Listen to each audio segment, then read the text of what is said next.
Мурза, расскажи сам откуда? Город Алдан, Республика Саха-Якутия. Ага. Как служится? Нормально все? Нормально все. Воюем.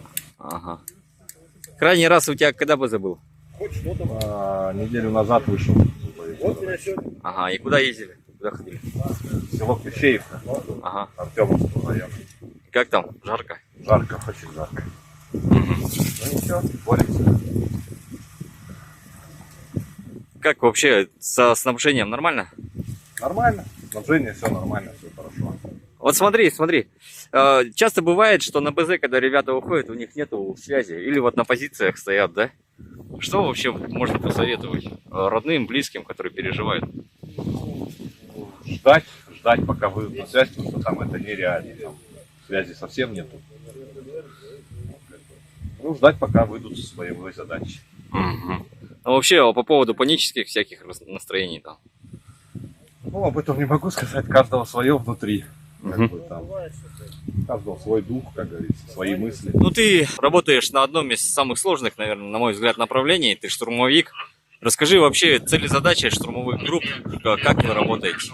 Штурмовые группы — это зайти непосредственно в зону боевых, закрепиться для начала, подготовиться к штурму, затем отрабатывают артиллерию. И затем мы заходим уже, получается, как бы на зачистку, так сказать. Угу. Если все благополучно получается, закрепляемся. За нами подходят уже на оборону, садятся ребята с других подразделений. И мы откатываемся. Угу.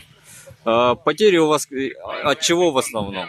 Ну, 300-е какие? 300 в основном, основная масса это осколочки. Потому что, ну, основная, сейчас бои идут, это артиллерия. Стрелкового. Есть бои, но в основном осколки.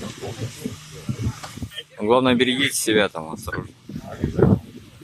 Всему Луганскому району, моим родственникам, жене, сыну, всем моим друзьям, кто меня знает. Всем пламенный привет. Скоро будем дома. Победой.